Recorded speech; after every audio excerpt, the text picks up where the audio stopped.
Mesdames, Messieurs, bonjour. L'intitulé du cours de cette année, La voix, sa production, sa perception, précisait pour certains thèmes aspects ontogéniques et évolutifs. Le temps m'a manqué pour développer les aspects évolutifs. Pour ceux qui sont en rapport avec la perception de la voix, ceci ne constitue pas un véritable problème, puisque dans les cours à venir sur la perception des sons, j'aurai l'occasion d'y revenir par d'autres biais.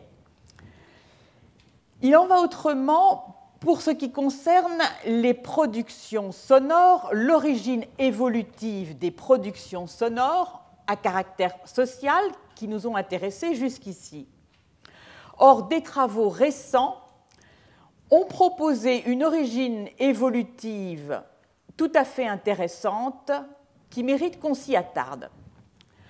En conséquence, le cours d'aujourd'hui comprendra une première partie sur l'évolution de la production vocale, puis une seconde partie qui sera consacrée aux troubles héréditaires de la voix, de la parole et du langage. Une introduction donnera une vision générale de ces divers troubles héréditaires, des méthodes d'analyse des génomes mis en place pour identifier les gènes impliqués et des résultats obtenus quant à l'identification de ces gènes.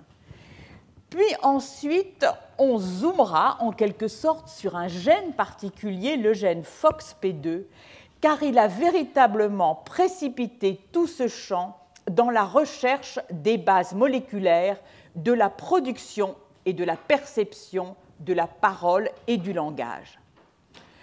Au-delà, cette démarche est particulièrement éclairante pour tous ceux qui considèrent la validité d'une approche que l'on dit en anglais de type bottom-up pour comprendre la neurophysiologie cérébrale. Elle repose, cette approche, sur le postulat selon lequel on peut efficacement déchiffrer les réseaux neuronaux impliqués dans des fonctions cérébrales complexes et en comprendre le mode d'activité à partir de la connaissance d'un gène conduisant à un déficit neurologique.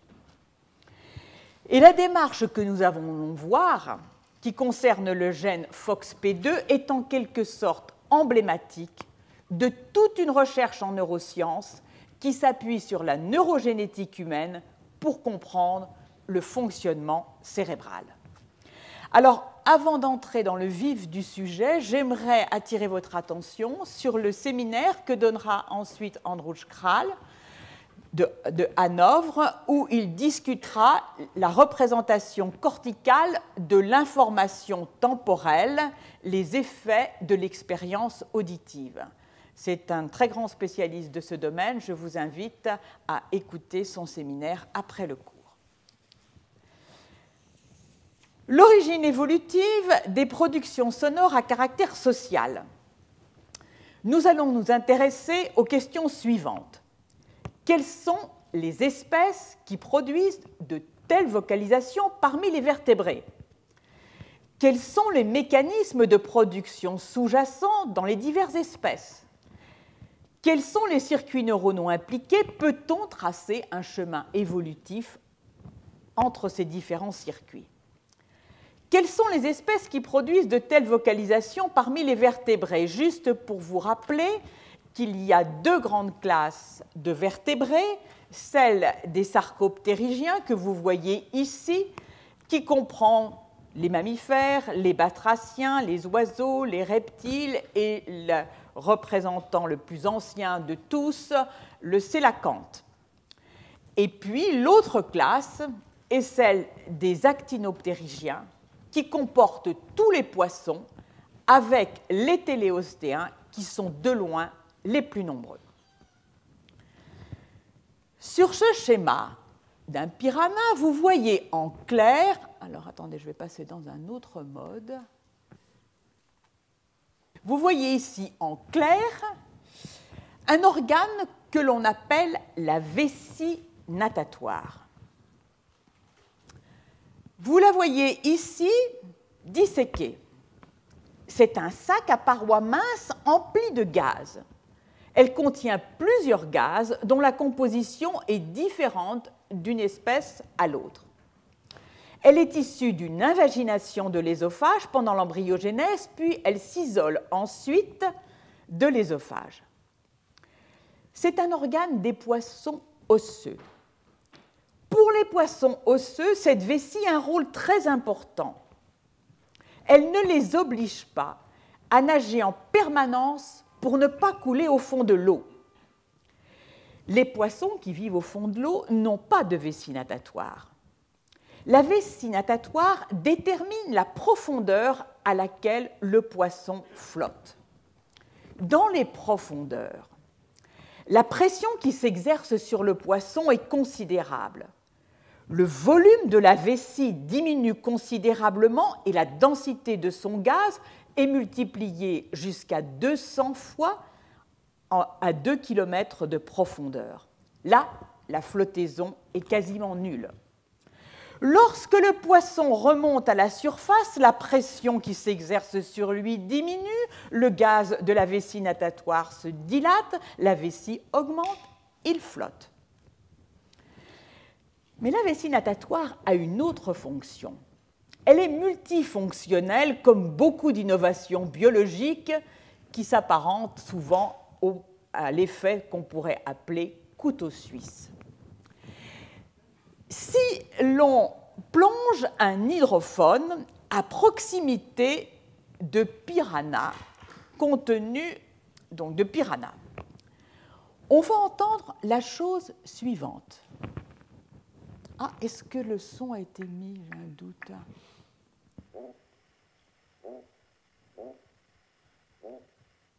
Premier type d'appel.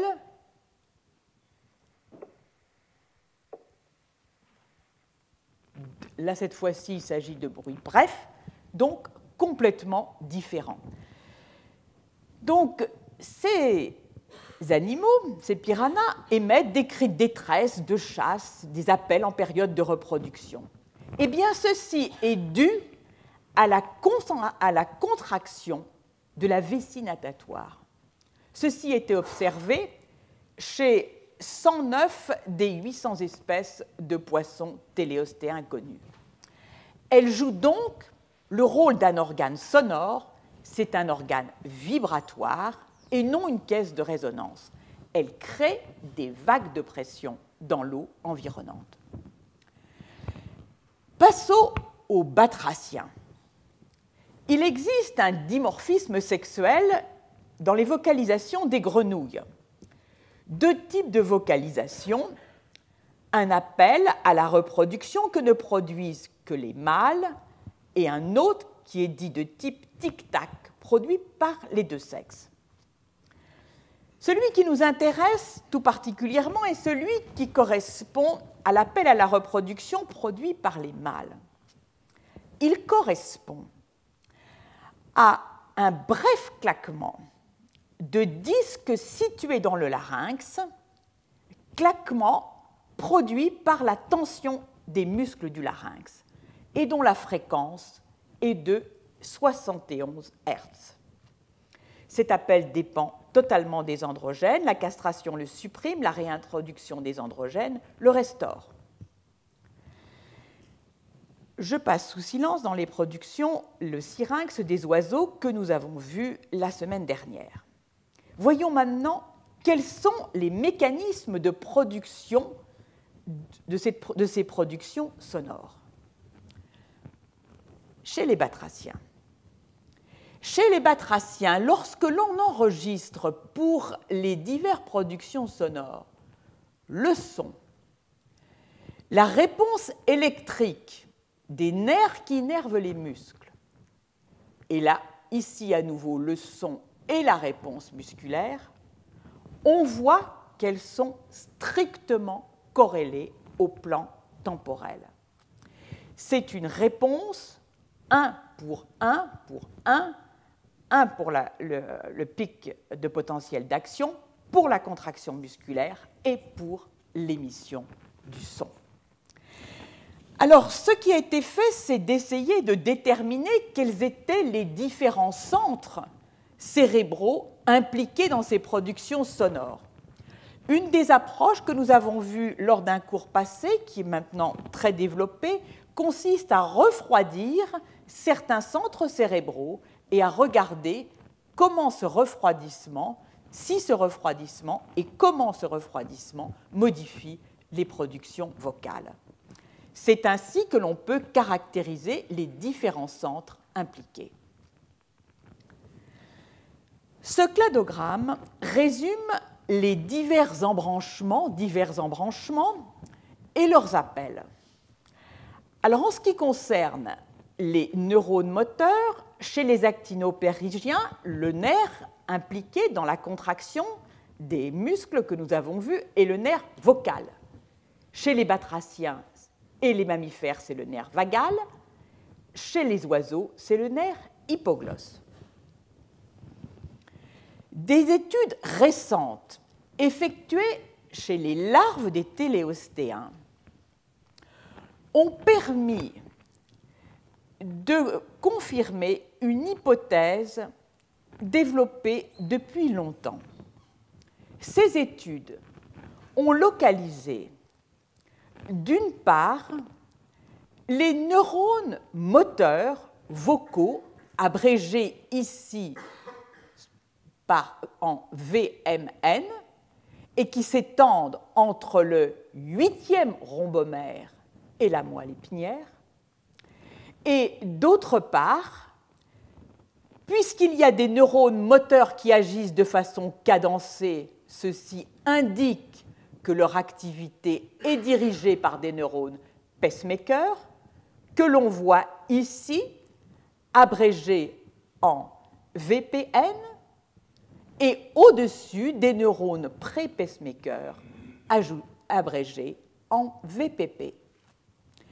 Et vous revoyez ici les neurones moteurs qui s'étendent, dont les noyaux s'étendent le corps cellulaire s'étend entre le rhombomère 8 et la moelle épinière, en adjacent les neurones pacemakers et au-dessus les pré-pacemakers. Qu'en est-il chez les autres espèces? Eh bien, on retrouve une organisation tout à fait semblable. Chez la grenouille, vous voyez ici les neurones moteurs abrégés en XMN, puis les neurones pacemakers abrégés ici en RI, ce qui correspond à la formation réticulée inférieure. Chez les oiseaux, les neurones moteurs abrégés ici sous la forme 12, c'est la 12e paire des nerfs crâniens, et en latéral, le pacemaker abrégé en RAM et en PAM. RAM pour le noyau robuste de l'archistriatum. Et puis, venons-en maintenant aux primates.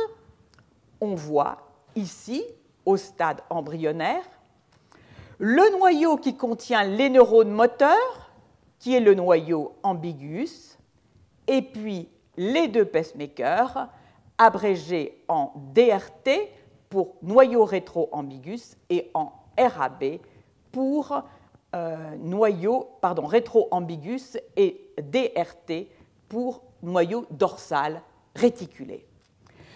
En conséquence, on voit qu'il existe une organisation totalement conservée à travers l'évolution en ce qui concerne le circuit de production vocale, en tout cas au niveau embryonnaire. Nous passons maintenant aux atteintes de la perception de la voix, de la parole et du langage.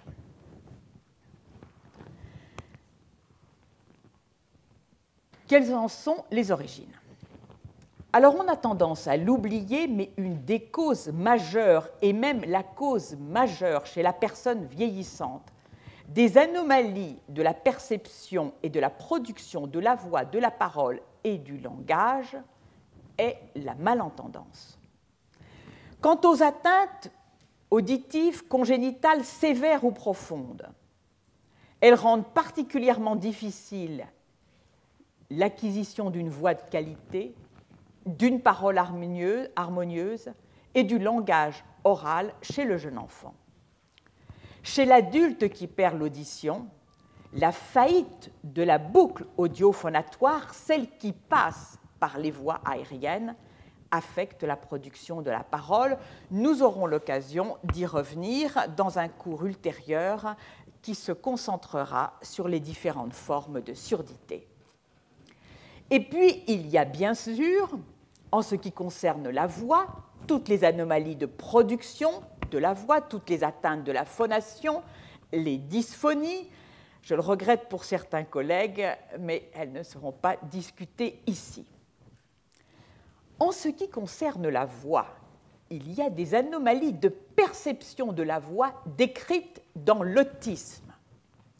Dans une étude pionnière réalisée par Monika Zilbovicius en 2004, elle a pu montrer que chez les enfants atteints d'autisme, chez une très forte proportion d'entre eux, par imagerie fonctionnelle par résonance magnétique nucléaire, on n'observait pas le signal de réponse situé au niveau du sillon temporal supérieur lorsque les sons correspondaient à des sons de voix, le contrôle étant réalisé par des sons de non-voix.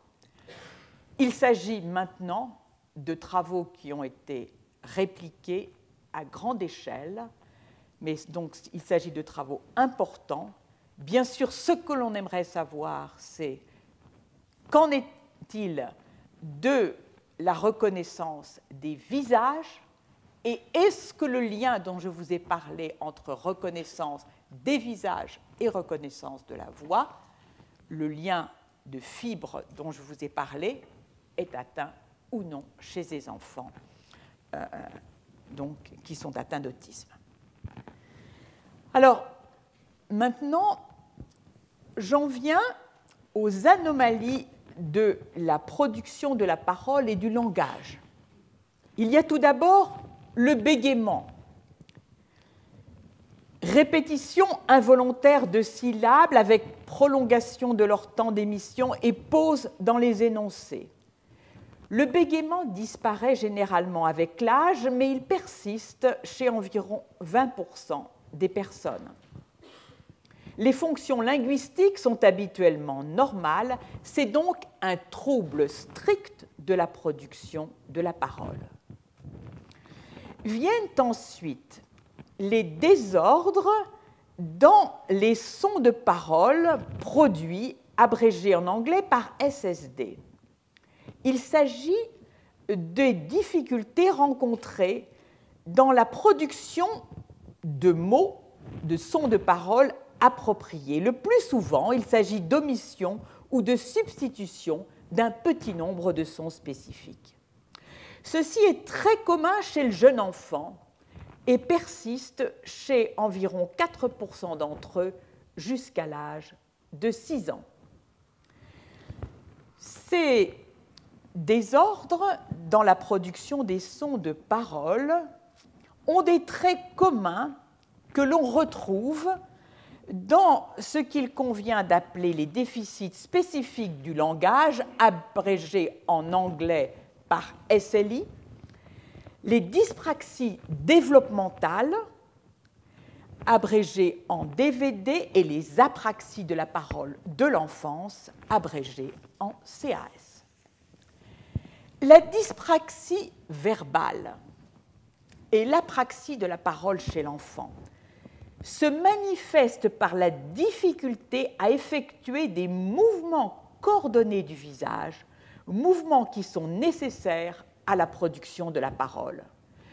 Plus la complexité de l'énoncé est grande, plus le nombre d'erreurs produites est grand. ces anomalies sont typiquement accompagnées d'autres déficits qui portent sur le langage dans son expression orale et écrite, souvent. J'en viens maintenant à cette dernière catégorie qui aurait dû trouver sa place un peu plus haut, les déficits dits spécifiques du langage. Il s'agit de problèmes non expliqués dans l'acquisition du langage parlé qui affectent soit la morphologie de la langue, soit sa syntaxe ou son contenu sémantique. Ces difficultés d'expression sont souvent associées à des difficultés dans la compréhension de la langue écrite et orale. Jusqu'à 7% des enfants de 5 à 6 ans peuvent en être atteints. Ces difficultés peuvent régresser, mais on va en trouver la trace chez l'adulte lors du test suivant. Si on demande à un adulte de répéter une suite de sons qui ne sont pas des mots, on va retrouver des anomalies qui sont en rapport avec cette dyslexie développementale. Attendez, qu'est-ce que j'ai dit? Qui sont en rapport, avec ce déficit spécifique du langage. Excusez-moi. Dernière catégorie, la dyslexie développementale. Alors, la dyslexie développementale, elle se traduit par des difficultés dans l'apprentissage de la lecture et de l'écriture. Difficultés qui ne peuvent pas être expliquées par des difficultés intellectuelles générales. Le coefficient intellectuel est normal. La dyslexie développementale affecte de 5 à 10% des enfants d'âge scolaire. Les difficultés persistent souvent chez l'adulte et on va en retrouver à nouveau des traces lors de tests qui vont faire apparaître donc des problèmes sous-jacents subtils dans le traitement du langage, en particulier dans le traitement des phonèmes. Si bien que si vous additionnez l'ensemble des pourcentages indiqués, on arrive à un chiffre de 30 à 35% des enfants qui ont des difficultés dans la production, la perception de la voix, de la parole ou du langage. Alors, il y a peut-être là une surestimation qui tiendrait au fait que bien souvent, ces atteintes vont être classées dans plusieurs catégories.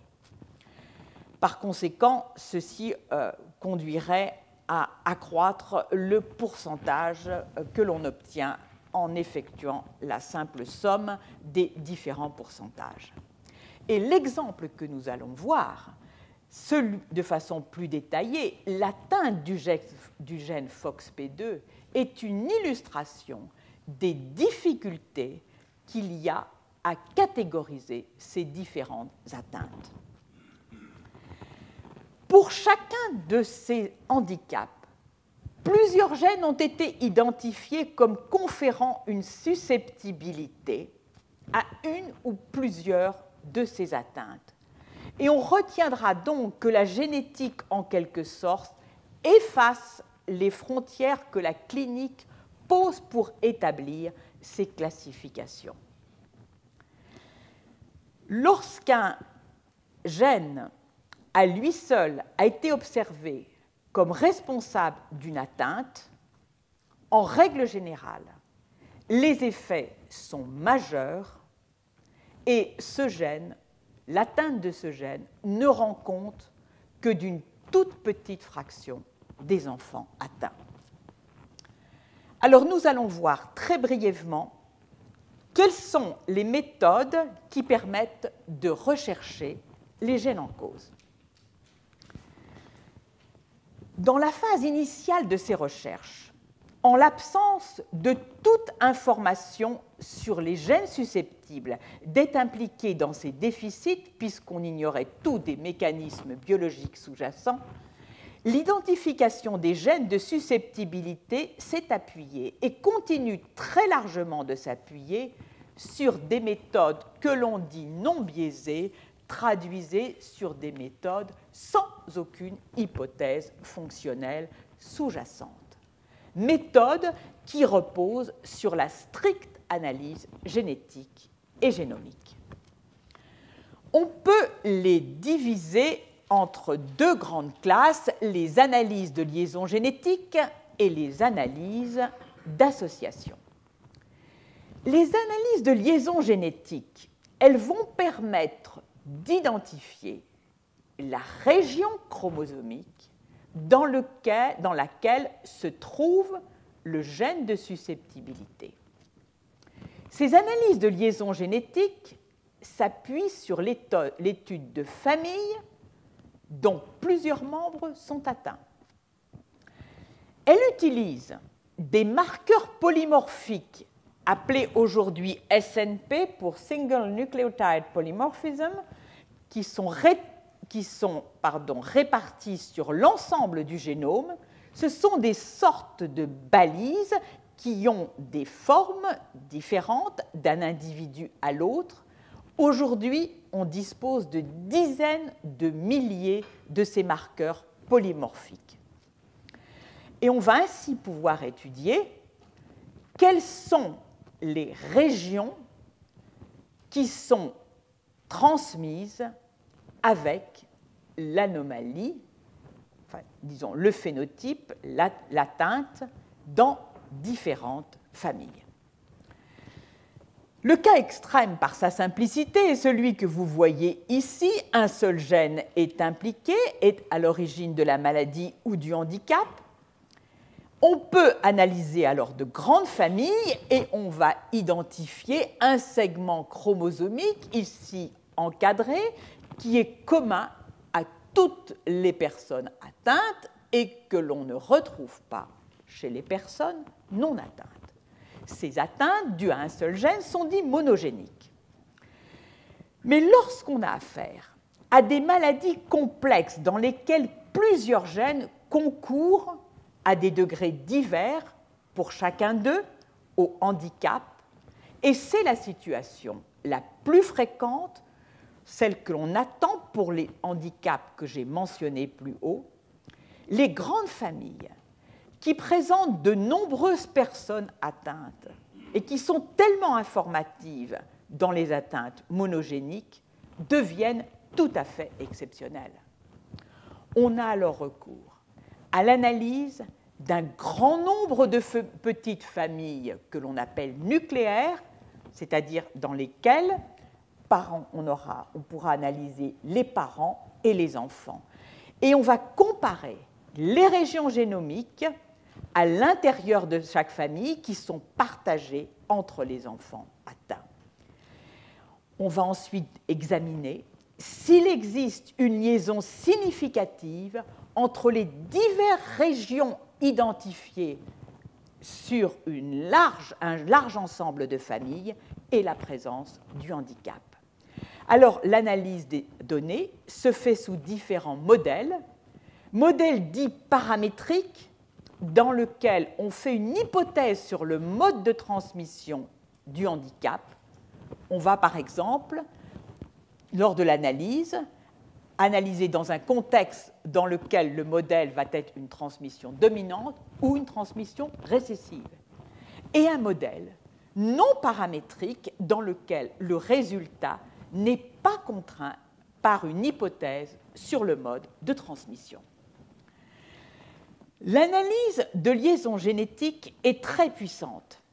C'est un outil robuste, mais sa résolution est faible. Elle aboutit, dans le cas des maladies complexes, à la définition de grands intervalles chromosomiques. Et de ce fait, les études de liaison génétique devront être associées à d'autres modes d'analyse. Aujourd'hui, en raison de la puissance des outils de séquençage de l'ADN, les intervalles chromosomiques qui vont être définis vont être séquencés chez les différents individus.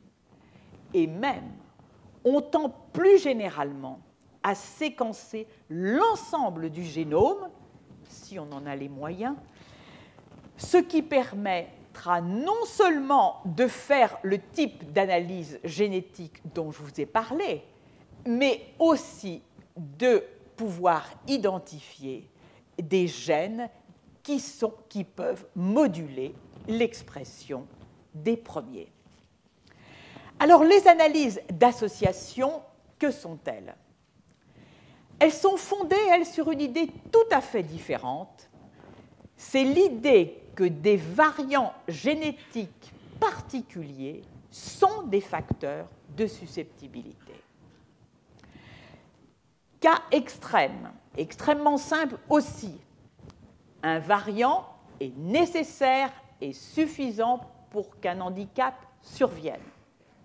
On va trouver ce variant chez toutes les personnes atteintes et on ne le retrouvera chez aucune des personnes non atteintes. Cas plus difficile. On sort totalement de cette hypothèse, contribue au handicap un ensemble de polymorphismes très rares et très divers. Dans ce cas, ces études d'association seront prises en défaut. Dans tous les cas de figure, ces études d'association, dont vous avez sans doute entendu prononcer le nom en anglais sous le terme Genome Wide Association, abrégé en GWA, sont donc des études qui s'appuient sur de très larges cohortes de patients. On peut bien sûr les appliquer sur les familles dont je vous parlais initialement pour rechercher dans un intervalle défini s'il existe un polymorphisme particulier d'intérêt, mais en général, ces études d'association vont être faites sur un très grand nombre de patients avec les contrôles qui conviennent. Tout le problème réside aussi dans les contrôles, parce que pour que ces contrôles aient une signification, il faut qu'il y ait, que les études soient menées, c'est des contrôles qui proviennent de la même origine ethnique que les patients. Dernier élément, la recherche aboutit parce qu'il existe effectivement des polymorphismes fréquemment associés à une maladie ou à un handicap donné. L'étude ne s'arrête pas là. Il faut montrer que le polymorphisme que l'on pense être responsable de l'atteinte l'est véritablement. Et pour cela, il faut procéder à des études fonctionnelles dans lesquelles on montrera, soit ex vivo, soit in vivo, que ce polymorphisme particulier modifie la fonction de la protéine. Pourquoi?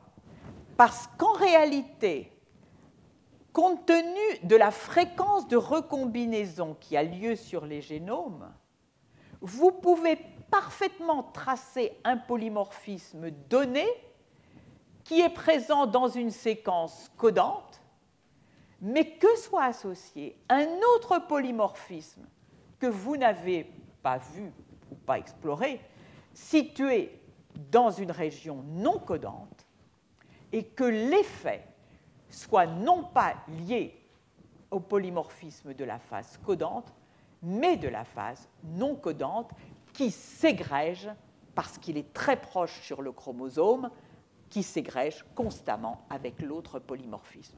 Le polymorphisme dans les séquences situées entre les exons, dans les introns, on le sait, peut modifier le taux d'expression des gènes. Alors maintenant, j'en viens en quelque sorte au plat de résistance. Nous allons nous intéresser au déficit lié à l'atteinte du gène FOXP2.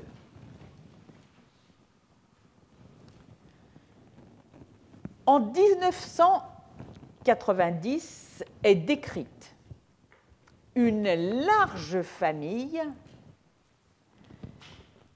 le type atteinte de ce que le titre classifie comme une atteinte héréditaire de la parole transmise sur le mode dominant. Voici ici le schéma représentant la famille sur 4 générations, c'est tout à fait exceptionnel, avec 15 personnes atteintes, des hommes, des femmes. La transmission indique qu'un seul gène est impliqué. La transmission indique que l'atteinte est transmise sur le mode autosomique dominant, c'est-à-dire que l'on a affaire à une atteinte d'une seule des 2 copies du gène.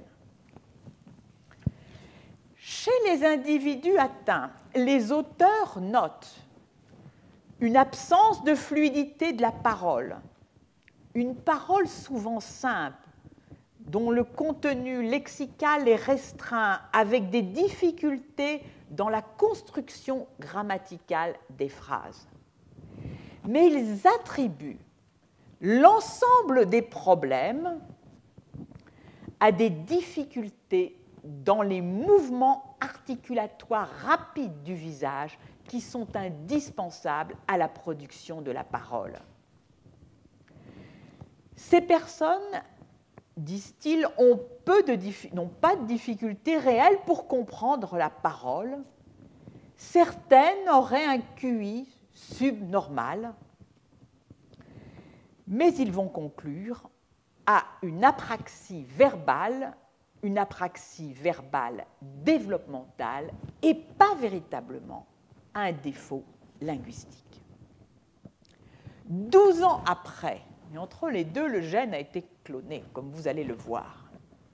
12 ans après, d'autres auteurs, 2 groupes indépendants, vont s'intéresser à nouveau à cette famille que l'on verra, dont on verra qu'elle a été nommée KE, et ils vont indiquer, d'une part, que chez ces patients, beaucoup présentent des atteintes, même légères, mais des atteintes bien réelles du coefficient intellectuel et des troubles linguistiques qui portent sur certains paramètres, et ils vont favoriser, eux, une hypothèse linguistique et pas simplement un problème moteur.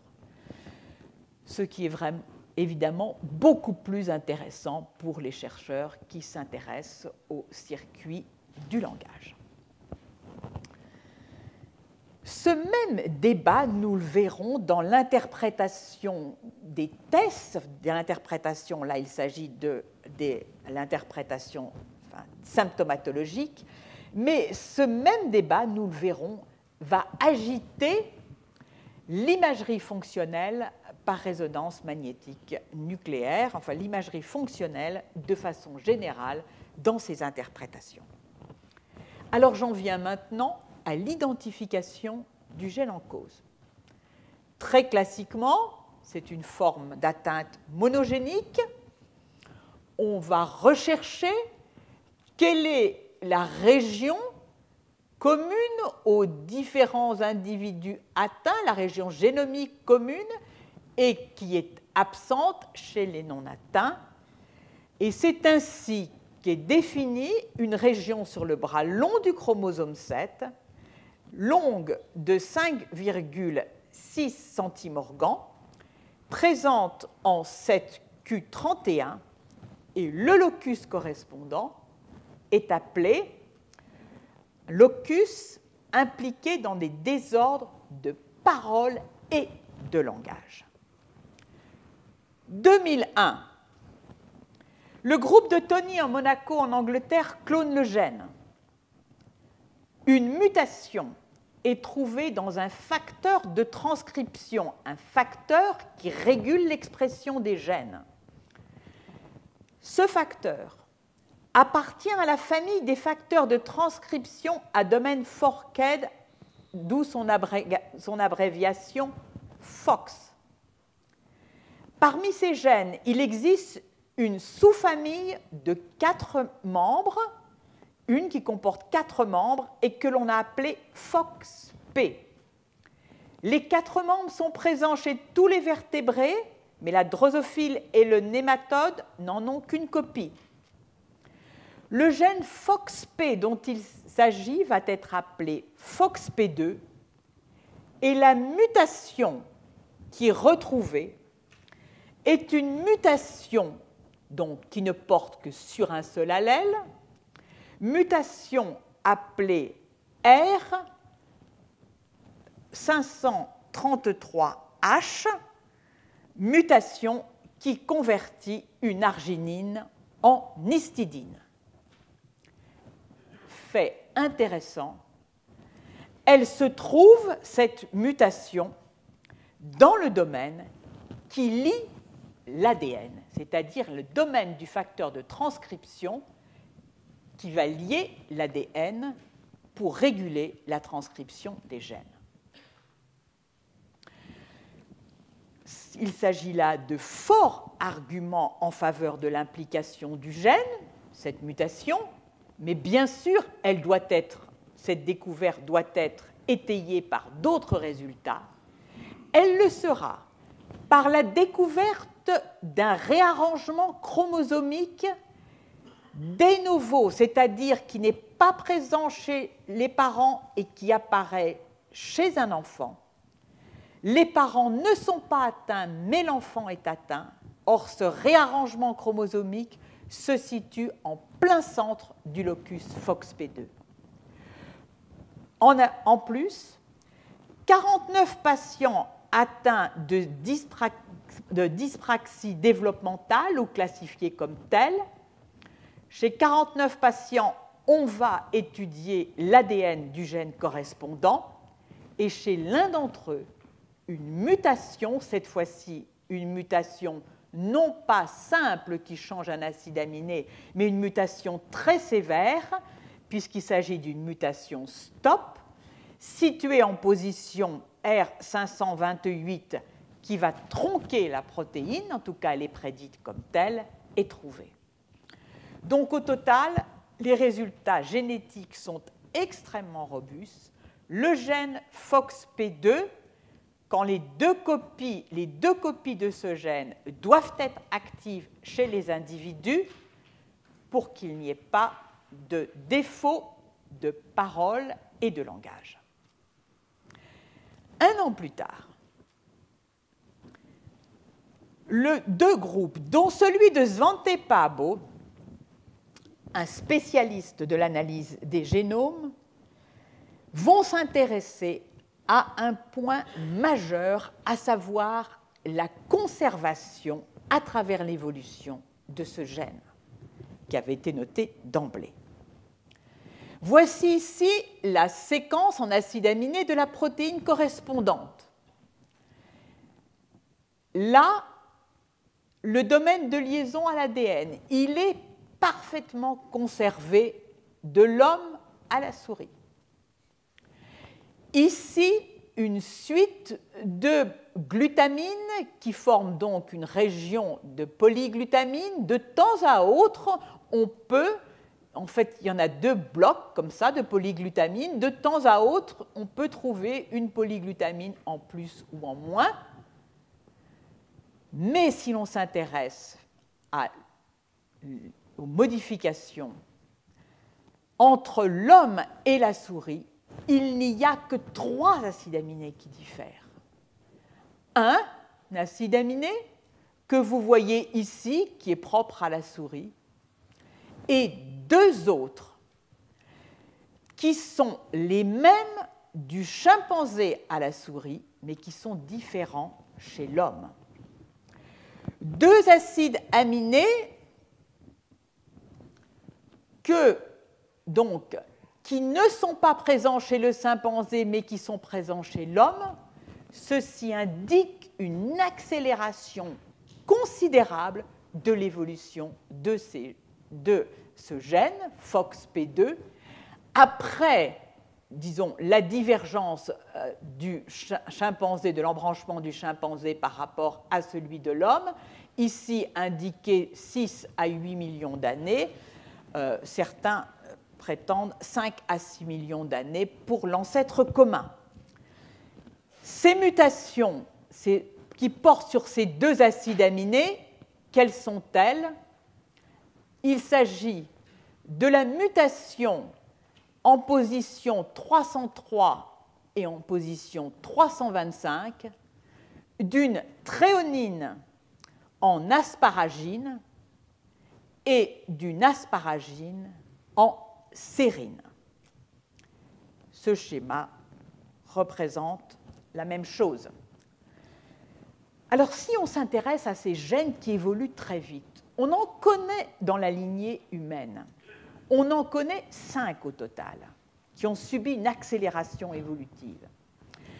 Les 4 autres concernent des gènes qui sont impliqués dans le système immunitaire et dans la spermatogénèse. Donc, FOXP2 est le premier gène à évolution rapide lié à des fonctions cérébrales. Alors, bien évidemment, ceci ajoute une dimension supplémentaire à l'intérêt de ce gène. Et qu'est-ce qui a évolué particulièrement vite dans le lignage humain? C'est bien sûr le langage. J'en viens maintenant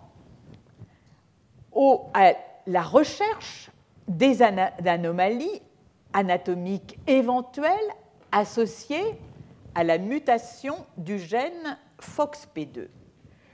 Pour l'essentiel, ce sont des travaux qui ont été effectués par Vaga-Claden et publiés entre 1998 et 2003. Un bref rappel sur les ganglions de la base du cerveau. Les ganglions de la base sont au nombre de 4. Le striatum, que vous voyez ici en violet, composé du noyau codé et du putamen. Le pallidum, que vous voyez ici en vert, composé du globus GP du pallidum interne et du globulus externe. Le noyau sous-thalamique, troisième élément, ici en jaune, est la substance noire ou locus niger qui comporte 2 parties, une partie dite compacte, compacta, et une partie réticulaire, réticula. En imagerie, il a tout d'abord été observé une réduction considérable, puisqu'elle est de 25%, de la taille des noyaux codés droit et gauche, donc de l'un des noyaux du striatum, chez les membres de la famille KE atteints donc des troubles que j'ai mentionnés. Voyons maintenant les autres aires qui sont impliquées dans le langage. Je pense que certaines vous sont très familières. L'aire de Broca que vous voyez ici, dans la région frontale inférieure, dans la 3e circonvolution frontale. L'aire de Broca qui est impliquée dans la production du langage. Et l'aire de Wernicke qui est impliquée dans la compréhension des mots et qui est située à l'intersection entre le lobe temporal et le lobe pariétal à proximité du cortex auditif. Ici, c'est une autre représentation. Eh bien, chez ces patients, non seulement il y a réduction du volume du noyau codé, mais cette réduction est proportionnelle au degré de la dyspraxie orofaciale. D'autres aires sont touchées. La matière grise est réduite de façon bilatérale dans le cervelet, dans le cortex du gyrus précentral, dans le gyrus frontal inférieur, c'est-à-dire dans l'aire de Broca. Il n'y a que le gyrus temporal supérieur dont j'ai parlé à plusieurs reprises, dont la partie inférieure est formée par le sillon temporal supérieur, qui, elle, a une taille augmentée. Donc, passons maintenant au dysfonctionnement de l'activité par des épreuves d'imagerie fonctionnelle. Tout d'abord, en tomographie à émission de positons, puis par résonance magnétique nucléaire. Différentes tâches sont demandées aux patients et aux personnes non atteintes, et lors de ces différentes tâches faites sous scanner, on enregistre l'activité cérébrale correspondante. Répétition de mots, répétition de sons qui ne sont pas des mots, exécution de mouvements orofaciaux, simple représentation d'une tâche de prononciation des mots avec planification de l'action sans exécution.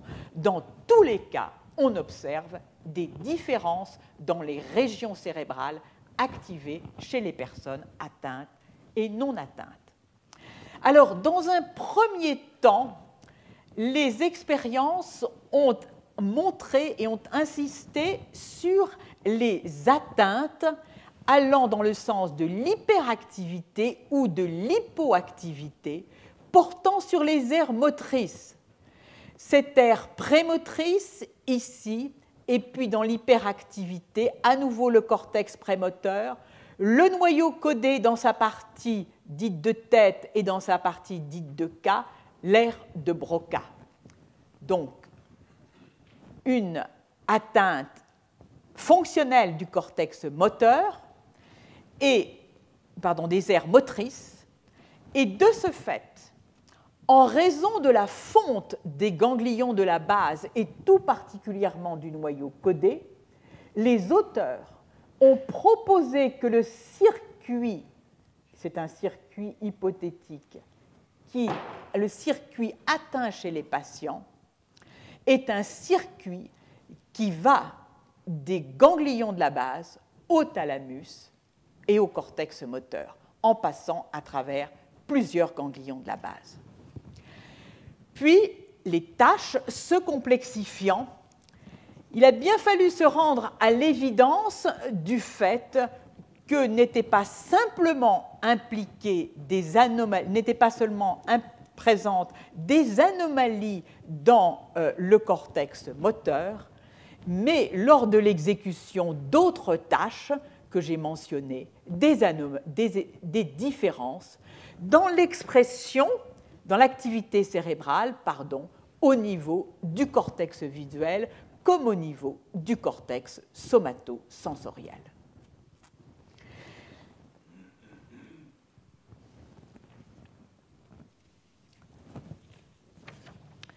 Passons maintenant au site d'expression de FOXP2. Tout d'abord, FOXP2 n'est pas simplement exprimé dans les aires cérébrales, il est exprimé dans beaucoup d'autres tissus.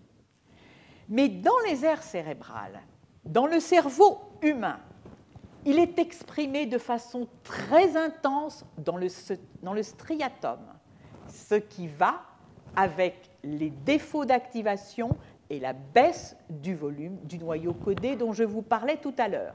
Il est très exprimé dans le noyau codé et dans le pallidum. Il est aussi exprimé à proximité et même dans une aire qui joint l'aire de Broca ici à l'aire de Wernicke. On le trouve également exprimé dans le cervelet, le thalamus et le tronc cérébral. Chez le macaque au stade fœtal, FOXP2 est exprimé à nouveau très fortement dans les ganglions de la base, en particulier dans le striatum, le thalamus, dans la couche 6 du cortex, et chez la souris, le profil est voisin. On retrouve l'expression de FOXP2 dès le jour 12,5 embryonnaire. son expression persiste chez l'adulte, elle est large et forte dans le striatum. On la retrouve dans la couche 6 du cortex cérébral, le thalamus, au niveau du cervelet, dans les cellules de Purkinje, dans la substance noire et aussi le colliculus inférieur et supérieur. Alors, maintenant, le rôle de la protéine FOXP2. Comprendre les rôles fonctionnels d'une protéine fait bien souvent appel à des modèles animaux. Quel peut être le bon modèle animal pour un déficit de la parole et du langage chez l'homme? Il y a bien sûr, et j'y reviendrai, des espèces douées d'apprentissage vocaux. Mais ce n'est pas le cas de la souris, même si certains discutent la possibilité d'apprentissage vocaux chez la souris, ceci n'est loin d'être établi. Mais par contre, s'il s'agit de modifier le génome pour voir les effets d'une mutation dans le gène FOXP2 sur en particulier les productions vocales, alors jusqu'à très récemment, on était très restreint dans le choix des animaux. Pour inactiver de façon totale un gène, ceci n'était possible que chez la souris en modifiant le génome par recombinaison homologue. Sachez aujourd'hui que cette contrainte est en train de s'effacer totalement grâce au développement des méga-enzymes qui permettent dans toute espèce d'effectuer la recombinaison homologue. Mais les travaux dont je vous ai parlé n'ont pas été effectués depuis la découverte de ces méga-enzymes. Par conséquent, dans un premier temps, ils se sont appuyés sur les données obtenues chez la souris. Première étape, même si c'est un travail ultérieur que je vous présente là, mais c'est la même mutation. On introduit la mutation qui a été trouvée chez l'homme, la première mutation d'arginine en histidine, R553. Chez la souris, elle est appelée 552, mais c'est la même qui se situe dans le domaine de liaison à l'ADN. Et que voit-on chez les animaux hétérozygotes pour la mutation? Leur poids est normal. Par contre, chez les animaux homozygotes pour la mutation, on voit qu'il y a des problèmes de croissance importants. Beaucoup vont périr au-delà de la 3e semaine. Ici, le cervelet, très atteint chez les individus homozygotes, en revanche, il est normal chez les individus hétérozygotes. Alors, venons-en à la production vocale. Alors, dans un premier article, le titre de ce premier article était le suivant: la production des sons ultrasonores chez les animaux porteurs de mutations dans le gène FOXP2, c'était exactement cette mutation, ont des problèmes dans les émissions vocales. C'était parfait, puisque là, on tenait donc le modèle pour comprendre le rôle du gène chez l'homme. Alors, ce n'est pas tellement facile d'étudier les vocalisations. Il y a certains spécialistes, et ces spécialistes ont voulu regarder d'un peu plus près ce qu'il en était. Et ils ont procédé à une analyse comparative des vocalisations émises chez les animaux sauvages, les animaux hétérozygotes pour la mutation et homozygotes. Ils ont reproduit les résultats antérieurs sur un point. Alors, tout d'abord, j'aimerais rappeler ce que sont ces vocalisations. Alors, ces vocalisations, il s'agit de vocalisations innées. Certaines correspondent à ce que l'on appelle l'appel lors de l'isolement, c'est-à-dire on va soustraire le souriceau de sa proximité avec la mère et il va émettre un appel. L'autre appel qui est souvent étudié est l'appel de détresse que l'on peut déclencher de différentes façons. « Les souris produisent 3 types de vocalisation. il y a des vocalisations qui sont audibles à large bande spectrale, qui sont des sons harmoniques. Et il y a des vocalisations ultrasoniques qui se répartissent en 3 groupes, modulés en fréquence, continus en fréquence qu'on appelle clic, ou des sons purs. Les sons audibles sont produits par la vibration des plis vocaux, comme nous l'avons vu lors du premier cours.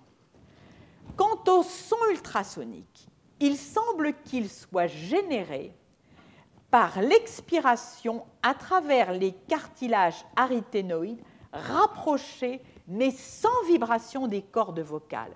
Donc, ils requièrent une puissance musculaire particulière. Ils s'apparentent en quelque sorte au sifflement. Lors de l'appel de l'isolement que vous voyez ici, donc, on voit que le nombre des appels est grossièrement, n'est pas significativement différent entre les individus hétérozygotes et sauvages, mais qu'il n'y en a pas chez les individus double mutants, homozygotes mutants. Si maintenant on compare la composition ultrasonore des sons qui sont déclenchés par l'isolement versus ceux qui sont déclenchés par le stress, on voit que la puissance sonore est beaucoup plus faible lors des appels d'isolement et que la durée aussi est beaucoup plus faible. Ça, c'est pour la caractérisation générale. Voyons maintenant, dans les appels de détresse, comment se comporte la composition sonore, celle qui tient au son audible et celle qui tient aux ultrasons. Eh bien, si maintenant on s'intéresse au nombre de vocalisations, ce nombre n'est pas touché en ce qui concerne les sons audibles. Donc, dans les sons de détresse, ce qui est affecté, c'est le nombre de vocalisations ultrasonores, mais pas les sons audibles. Même chose si on s'intéresse à la pression. Si on s'intéresse à la pression des ultrasons, pas de différence à nouveau entre les animaux sauvages et hétérozygotes, mais une chute de l'intensité chez les animaux, pas de différence entre le sauvage et l'hétérozygote, une chute chez l'homozygote, et quant à la durée, même chose, le résultat est le même chez les hétérozygotes et les homozygotes, mais la durée est plus faible chez les homozygotes. Par conséquent, grâce au test effectué ici par le signal de détresse, qui est beaucoup plus intense le stress qui est beaucoup plus intense que dans le manuscrit précédent, on a couché les petits sur le sol, on voit que ces animaux qui sont double mutants pour cette mutation faux sens, en réalité, peuvent émettre des signaux de détresse. Mais leurs signaux de détresse ont des caractéristiques différentes que les auteurs, en raison du fait qu'il n'y a pas d'anomalie chez les hétérozygotes et que les homozygotes, nous l'avons vu, ont des anomalies générales, mettent sur le compte d'anomalies générales et non spécifiques. Alors, chez ces animaux, vont être étudiés les apprentissages moteurs. Apprentissages moteurs, cette fois-ci généraux. En A, vous voyez, là, il s'agit d'un test où les animaux vont être amenés à avancer sur une roue. Plus le temps passe, plus ils montent sur la roue fréquemment, plus le temps passe, plus ils passent un temps considérable sur la roue, plus le temps passe, plus ils viennent fréquemment sur la roue. Vous avez les triangles blancs représente les animaux sauvages que l'on compare avec les hétérozygotes. Le test n'aurait pas de sens chez les homozygotes qui sont très atteints. Eh bien, que voit-on? On voit qu'avec le temps, avec les jours passés, les animaux non atteints passent un temps de plus en plus long à chaque accès à la roue sur la roue. Il n'en est pas de même pour les animaux hétérozygotes. Le temps passé augmente légèrement, il augmente, mais il augmente avec une cinétique très différente, mais à 15 jours, le résultat est le même que chez les animaux sauvages. Même chose si l'on considère le nombre d'accès qui, lui, diminue avec le temps chez les animaux sauvages. Il va diminuer aussi chez les hétérozygotes, mais beaucoup plus lentement. Donc, on peut en déduire que chez ces animaux hétérozygotes, les apprentissages moteurs sont plus lents. Il y a un défaut dans les apprentissages moteurs. Voyons maintenant ce qu'il en est de la plasticité cérébrale. Alors, la plasticité cérébrale, pourquoi étudier la plasticité cérébrale? On pense que, bien sûr, lorsque se met en place le circuit des vocalisations, ceci implique une plasticité dans les différents neurones qui vont reconfigurer leur connexion. Étudier au niveau du striatum entre les animaux sauvages, indiqués par les ronds blancs, et les animaux hétérozygotes, si on s'intéresse à l'amplitude de la réponse des potentiels évoqués, elle est la même. Si maintenant on s'intéresse à ce que l'on appelle la plasticité qui est vue à travers le phénomène de dépression à long terme. En quoi consiste ce phénomène? Si on stimule plusieurs fois un neurone, sa réponse va commencer à baisser. C'est ce que l'on appelle donc la dépression à long terme. Vous la voyez ici chez l'animal sauvage, chez l'animal hétérozygote. Il n'y a pas de dépression à long terme. C'est ce que représente ici sous forme quantifiée cette réponse en fonction du temps en minutes après la deuxième stimulation qui devient plus faible chez les animaux contrôle, mais qui reste quasiment inchangée chez les animaux hétérozygotes. Par conséquent, dans le striatum de ces animaux hétérozygotes, on a une dépression à long terme qui indique un problème de plasticité cérébrale. J'en viens maintenant à la réponse dans le cervelet.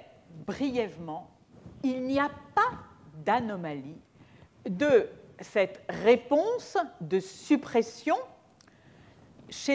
au niveau du cervelet chez les animaux hétérozygotes versus les animaux contrôle. Donc, au total, on a donc une dépression à long terme que l'on trouve ici dans le striatum quand la mutation est présente à l'état hétérozygote. Donc, pour résumer, chez ces animaux, il y a une production de vocalisation qui, dans certaines conditions, on peut montrer qu'il y a production, y compris chez les animaux qui sont très atteints, les animaux qui portent la mutation à l'état homozygote. On n'a pas vu de différence entre la production des animaux hétérozygotes et des animaux homozygotes sur les vocalisations. Je vous rappelle que chez l'homme, on est dans un statut hétérozygote, une copie du gène est normale, l'autre est altérée. On vient de voir qu'il y a des déficits moteurs dans l'apprentissage seulement, qui est retardé dans sa cinétique, chez ces animaux. Et nous avons vu qu'il y a aussi des problèmes de plasticité au niveau du striatum. Alors, assez naturellement, les efforts se sont portés sur les oiseaux chanteurs. Bon nombre de travaux ont établi des similarités, et Martine Hausberger en a discuté la dernière fois, dans l'organisation des circuits d'émission vocale chez les mammifères et les oiseaux. Assez naturellement aussi, vous avez vu à quel point le diamant mandarin est un modèle pour les apprentissages vocaux. Donc, certains chercheurs se sont intéressés au rôle du gène FOXP2 chez les oiseaux. Alors, ici, il n'est pas possible d'utiliser les techniques de recombinaison génétique très robustes, il n'était pas possible jusqu'ici, que nous avons vues, qui ont été mises en œuvre chez la souris. En revanche, il est possible de baisser l'expression du gène FOXP2, et là, dans un site particulier, en vectorisant un petit morceau d'ARN qui va venir interférer avec la production de la protéine correspondante. Ce schéma vous rappelle en quelque sorte l'organisation du cerveau de l'oiseau dans le circuit de production vocale. Ici, en rose, les ganglions de la base avec l'air 10 dont je vais parler. Le cortex, appelé pallium, et le thalamus, ici en violet. La vectorisation de l'ARN interférent pour diminuer la production de la protéine et du transcrit FOXP2 a été faite par injection stéréotaxique dans cet air 10 que vous voyez ici. Preuve, le vecteur qui est injecté contient non seulement l'ARN interférent, mais également un cDNA qui code pour une protéine fluorescente, dite GFP. Vous pouvez voir ici la détection de la GFP. En ce qui concerne, vous pouvez voir également la colocalisation de la production de la GFP et de l'expression de FOXP2. En termes quantitatifs, il y a baisse de l'expression de la protéine et baisse de l'expression du transcrit. Il y a baisse, persiste un certain taux d'expression qui n'est pas un problème en quelque sorte pour l'expérience, puisque, je vous le rappelle, chez l'homme, une seule des deux copies du gène est activée. Alors, qu'en est-il du chant des oiseaux ?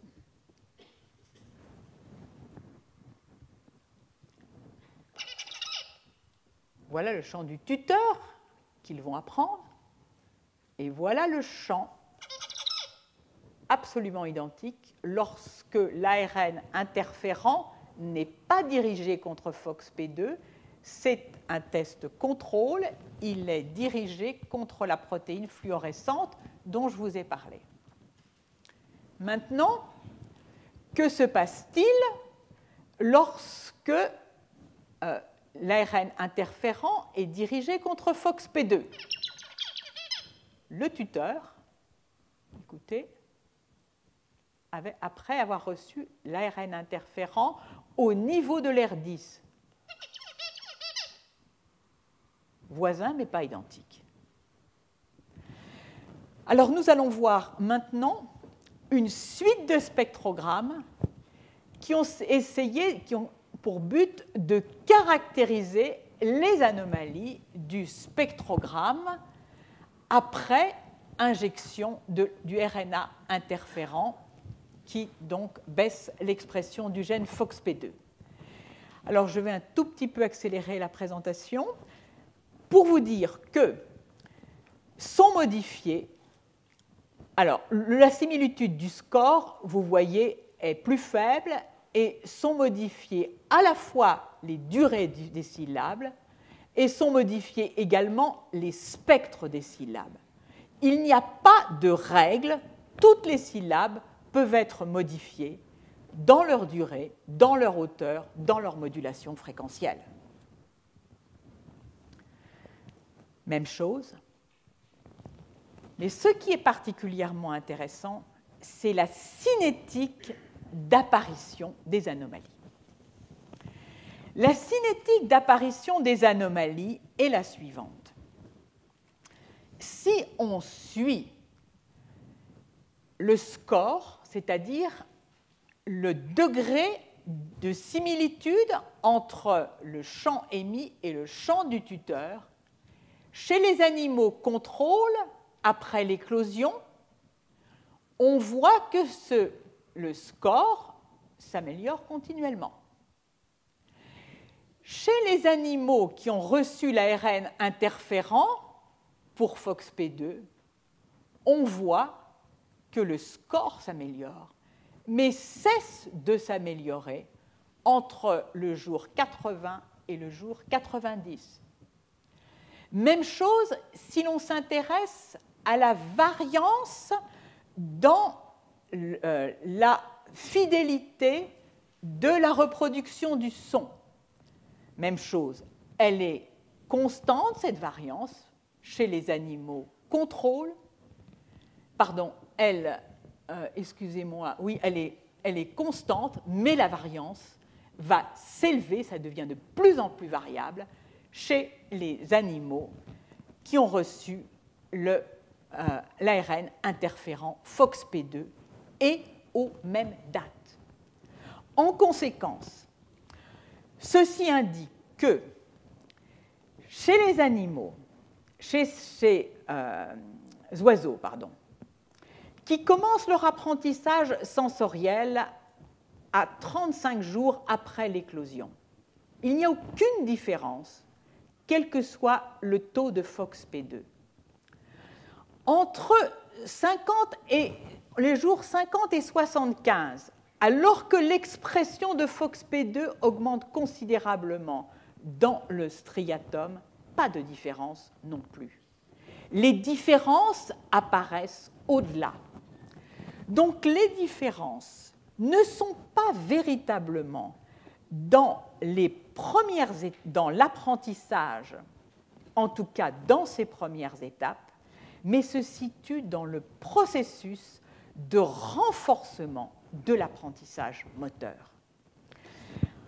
On peut dire que les animaux génèrent initialement des activités motrices variables, puis progressivement, ils vont renforcer certaines activités motrices qui sont en adéquation, le plus en adéquation avec celles produites en termes de champ par le tuteur.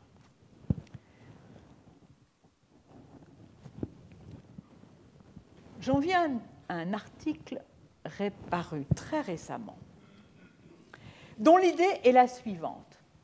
Que se passe-t-il ou que se passerait-il si la version de FOXP2 présente chez les souris était la version humanisée?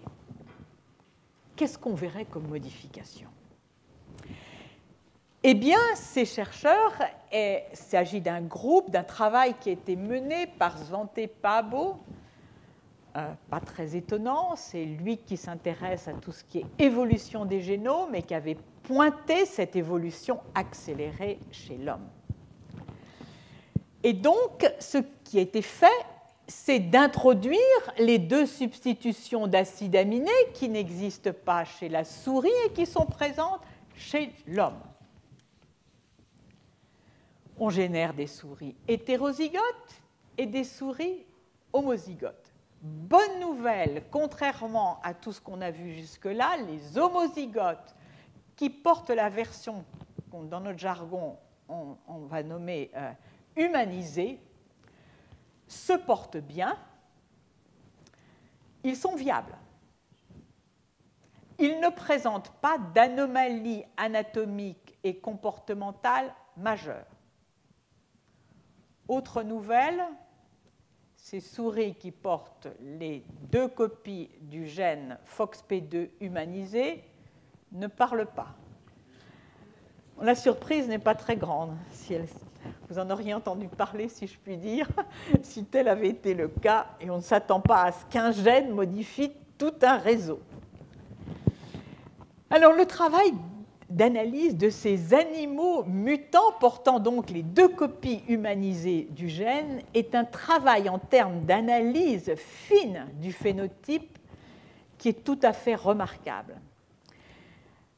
Analyse des sites d'expression, analyse des comportements, des vocalisations, analyse des fonctions générales motrices, analyse du comportement exploratoire, analyse des neurotransmetteurs présents dans les différentes structures, analyse évidemment du profil d'expression, très important dans le striatum, vous le voyez ici, et puis aussi au niveau de la couche 6 du cortex, je vous en ai parlé plusieurs fois, au niveau du cervelet, au niveau de tous les sites où on l'a vu précédemment, striatum, pallidum, thalamus, cervelet, et dans le cervelet, les cellules de Purkinje.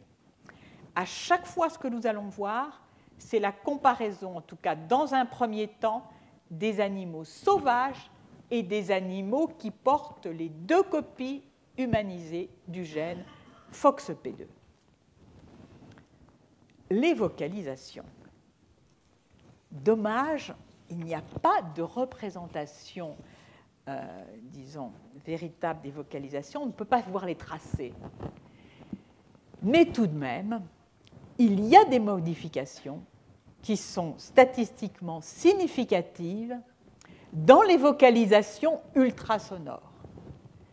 Vocalisations dont on voit la modification fréquentielle au début de la vocalisation, où les animaux en noir, qui ont les 2 copies mutantes, émettent des ultrasons dont la fréquence est moindre que les contrôles. Au milieu de la vocalisation, même chose, et au pic de la vocalisation, même chose, les fréquences sont plus faibles. Quant à la pente d'accroissement de la fréquence de ces vocalisations, elle est aussi plus faible chez les animaux mutants que chez les animaux sauvages. Chez ces animaux, il est observé un déficit de l'exploration, je ne vais pas m'y attarder, déficit de l'exploration. Cette fois-ci, la comparaison est faite d'une part avec les animaux sauvages qui représentent le 100%, en noir les animaux porteurs, les souris porteuses des 2 copies humanisées, et puis ici un autre contrôle, parce que pour ce contrôle, on avait vu un excès d'exploration quand une des copies du gène était inactivée et l'autre normale.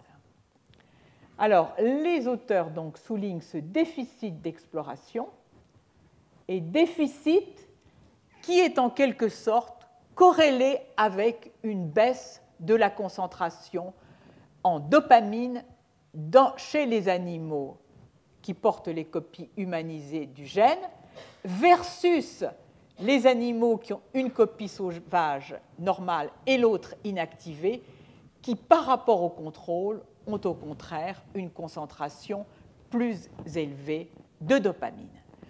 Donc, ils en tirent une conclusion entre le comportement et le taux de dopamine. Plus intéressant pour notre propos, des modifications ont été observées en ce qui concerne la morphologie même des neurones, morphologie des neurones situés dans le striatum. Alors, cette morphologie, vous la voyez ici, et elle est quantifiée sur la longueur totale des neurites, qui est beaucoup plus importante chez les animaux qui portent les 2 copies du gène version humanisée versus les animaux sauvages, accroissement aussi au niveau des dendrites. Donc on conclut un effet de la version humanisée sur la taille des dendrites, enfin des neurites en général et des dendrites. Qu'en est-il de la plasticité mesurée par l'effet de suppression à long terme? Eh bien, ici la réponse chez les animaux sauvages. Nous retrouvons dans le striatum la dépression à long terme que nous avions vue, qui signe la plasticité. Chez les animaux porteurs de 2 copies à version humanisée, la plasticité est beaucoup plus grande.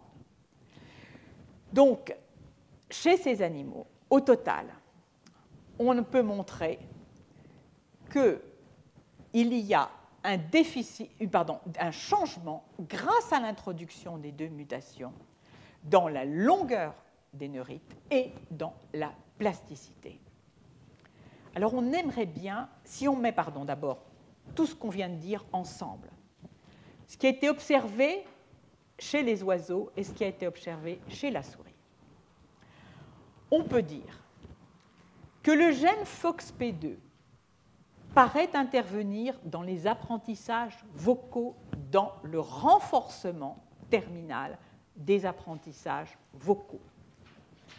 On peut dire qu'interviennent également donc, les ganglions de la base, aussi bien chez la souris que chez l'oiseau, qu'interviennent principalement les neurones, je n'ai pas eu le temps de les mentionner, situés dans le striatum, qui sont les neurones majoritaires et que l'on appelle neurones épineux, et qui sont ceux qui justement expriment très fortement FOXP2, et qu'il y a des modifications lorsqu'on exprime la forme humanisée de FOXP2, en particulier dans ces neurones, accroissement des neurites et également des effets d'augmentation sur la plasticité synaptique.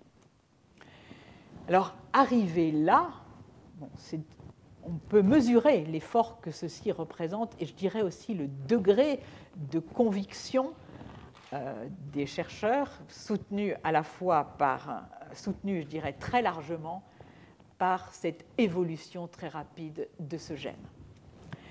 Alors, pour comprendre un peu plus ce que fait ce gène, il faut connaître les cibles. C'est un facteur de transcription. Quel gène régule-t-il ? Plusieurs groupes se sont engagés dans la recherche des cibles. En particulier, ce qui peut être fait, c'est d'identifier les séquences promotrices des gènes, les séquences promotrices auxquelles se lie ce facteur de transcription FOXP2. FOXP2 va être lié à des séquences promotrices avec des anticorps dirigés contre FOXP2. On peut immunoprécipiter la chromatine, puis caractériser la séquence des promoteurs auxquels se lie FOXP2. Émerge de ces analyses, qui ont un très bon contrôle avec les animaux mutants, émerge le fait que certaines catégories de gènes fixent préférentiellement FOXP2 par rapport à d'autres, et en particulier les gènes qui sont impliqués dans le guidage axonal. Alors, je vais passer là-dessus. On dispose de ces gènes cibles. Que fait-on ? On va regarder s'ils s'expriment ou non dans le striatum, en tout cas dans les sites où s'exprime FOXP2 et avant tout dans le striatum. C'est le cas pour un bon nombre d'entre eux. Puis ensuite de ça, on va regarder, c'est un complément par rapport à ce que je vous ai présenté, si de fait, puisqu'on a des problèmes de guidage axonal, est-ce que cette fois-ci, chez les mutants qui ont qui porte la mutation dont je vous ai parlé tout à l'heure à l'état hétérozygote, la première mutation trouvée chez les patients, est-ce que dans le striatum, on peut voir une atteinte morphologique élective de ces neurones? On peut le faire de la façon suivante. Lorsque cette mutation est introduite, on introduit un gène rapporteur à côté qui permet donc de voir quels sont les neurones qui expriment FOXP2. On peut donc procéder à une analyse comparative des neurones qui, dans le striatum, expriment versus ceux qui n'expriment pas.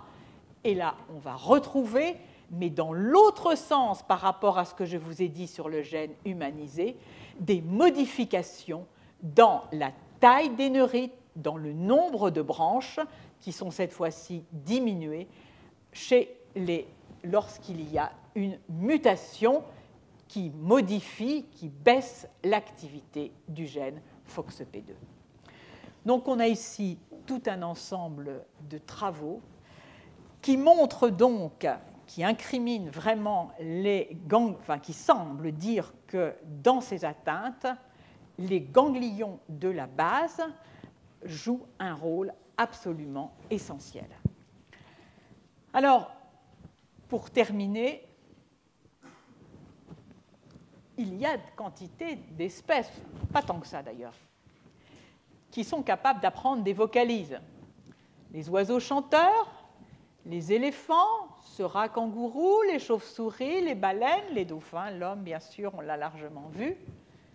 Eh bien, qu'en est-il du gène FOXP2 dans ces espèces? Je vous ai dit tout à l'heure que, et l'on a vécu avec l'idée que FOXP2 était un espèce de gène glacé dans l'évolution, immuable, qui n'avait en gros évolué que dans le linéage humain. Alors, des chercheurs se sont intéressés à regarder un peu plus largement et de façon ciblée dans ces espèces qui apprennent les vocalisations s'il y avait une évolution, des changements dans la séquence et les modifications d'acides aminés, bien sûr c'est celle qui nous intéresse, dans le gène FOXP2. Ils ont regardé les éléphants d'Asie qui apprennent les vocalisations. Nous l'avons vu lors du premier cours, tout un tas d'oiseaux chanteurs, des baleines, je vous ai dit, des dauphins et 42 espèces de chauves-souris. Eh bien, que croyez-vous qu'il advient chez la chauve-souris? Eh bien, voilà, j'ai longuement parlé de l'évolution ici de ce gène. Disons, ici, vous avez la représentation du gène, c'est le singe, la représentation chez l'homme. Eh bien, il y a une fantastique divergence chez les chauves-souris.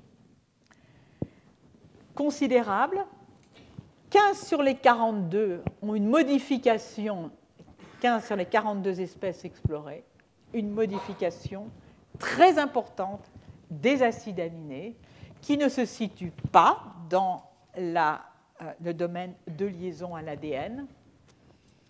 Alors, deux interprétations.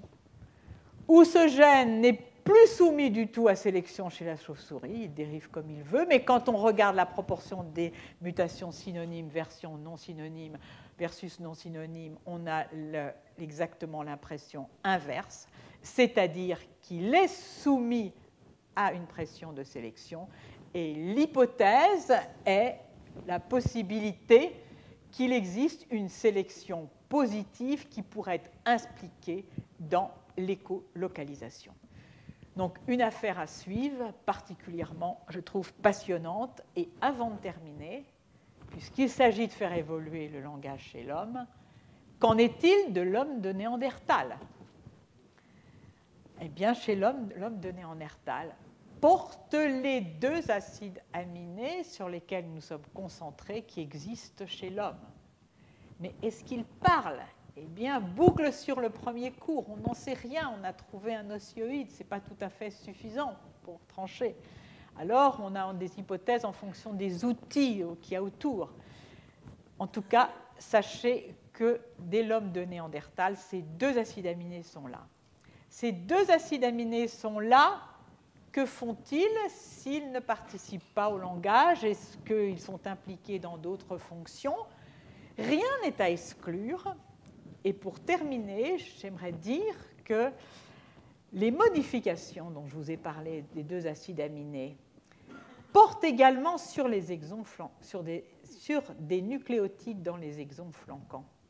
Par conséquent, l'histoire ne s'arrête pas là. Est-ce que ce sont ces deux acides aminés-là qui doivent expliquer l'ensemble de l'histoire, ou est-ce qu'il y a eu en parallèle un changement du taux d'expression de ce gène? Peut-être dans certains sites. L'affaire est à suivre. Et puis pour terminer cette série de cours, je voudrais remercier mes collègues, ceux qui m'ont aidé à la préparation de ce cours, et tout particulièrement Jacqueline Levillier, qui m'a beaucoup assisté, Dominique Veil dans le dernier cours, et puis pour tout ce qui était sonorisation, Jacques Boutet de Monvel, et aussi Aziz El Mraoui m'a aidé pour quelques diapositives.